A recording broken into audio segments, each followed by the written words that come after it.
What do The Elder Scrolls, A Song of Fire and Ice, Lord of the Rings, Star Trek, Star Wars, and World of Darkness all have in common? Come on guys, this is an easy one. All 6 properties have MMOs either already on the market or currently in development. With video games gaining greater mainstream appeal with each passing day, more and more fictional settings are getting the MMO treatment. In light of this, I took the time to think of a few settings, worlds, and stories that I'd love to see made into MMOs. I'm sure you'll agree all the entries on this list have the potential to be downright awesome. First up on this list is George Orwell's 1984, which tells the story of a terrible dystopia in which everything, including individual thought, is harshly regulated. Those of you who are familiar with the work might think this is an odd choice, but hear me out. The 1984-esque MMO wouldn't be a traditional by any stretch. Politics and espionage would play a greater role in the game than any other MMO to date. Imagine playing as a faction desperately fighting against the totalitarian regime of Big Brother, or dealing with the fallout of war between 2 dictatorial superpowers. Admittedly not an MMO for everyone, but still an amazing experience for the right person. One of the best things about Robert Jordan's Wheel of Time is the incredible rich mythology, detailed world, and painstaking history of the setting Jordan's crafted with his story to tell. A setting which would be perfect for the basis of an MMORPG. Such a game could take one of several forms. It could work similarly to Lord of the Rings Online and have plenty of party fight alongside the main characters during the events of the series. It could also look back, walking players through events during and after the breaking of the world. Lastly, it could take place after the series' conclusion. Whatever the choice, developers will have an amazing and fully fleshed out world to work with, though they might need to balance channelers a bit. Although the Dune series gets a bit strange in later books, that doesn't change the fact that there's a whole universe and an immense history for developers to work with. How would you like to play a game set during a brutalitarian jihad, or one which pits great houses against each other in no-holds-barred contests for the control of the spice planet of Dune? Don't lie, you know full well that either of these two would be awesome, and it's high time Herbert's universe got a bit of the modern video game world treatment. The last time we saw a decent game based on Dune was the 2000 Emperor Battle for Dune. Isn't it high time we handed off the rights to a new developer? Imagine, if you would, being able to play a game set in the Avatar-verse. While I'm fairly certain playing as the Eponymous hero of the franchise would be more or less out of the question, players would be able to play any of the 4 bending disciplines. At higher levels, players could potentially even be equipped with the ability to customize how they bend. Unique abilities and bending techniques could be unlocked, or possibly even developed through gameplay. Blade Runner, based on the novel Do Androids Dream of Electric Sheep by Philip K. Dick, is widely regarded as one of the best science fiction films ever made, and while it may not necessarily be the first choice for an MMO, I feel as though the property holds a great deal of promise, particularly if the developers were to place a great deal of focus on social elements in an MMORPG. Think about it, you've got a dystopian setting, clearly defined factions, awesome tech, and the potential for even more awesome mechanics.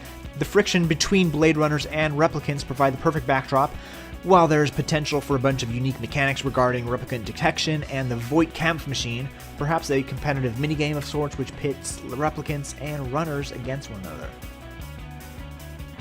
A huge galaxy to explore? Check. A diverse selection of races and classes from which to choose? Check. A well-established, beloved franchise? Now, given that each Commander Shepard is a little bit different, a Mass Effect MMORPG would either have to run in independent of the Commander story, or be set sometime before the war against the Reapers. The First Contact War could be a prime period, as could humanity's first peaceful interactions with the Council races. The only problem is that EA's got a very good chance of mucking things up somehow. Here's another oddball concept to mull over, an MMORPG based on Douglas Adams' Hitchhiker's Guide to the Galaxy. Obviously, this wouldn't be the sort of game anyone would be able to take seriously. You'd have no melodramatic questlines, grim narrative arcs, or, well, logical structure. It'd all be about blazing a trail through the galaxy, a trusty towel at your side, while gulping down the occasional pan-galactic gargle blaster. I'll admit, while I have at least an inkling of how mechanics and the like would work for most of the other entries on this list, I'm completely clueless where Hitchhiker's Guide is concerned. I just know that whatever form it might take, it would be awesome.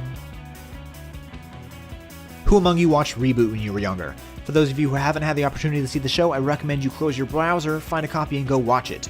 Now, I'd like for those of you who have seen the show to imagine something for me, a Reboot MMORPG.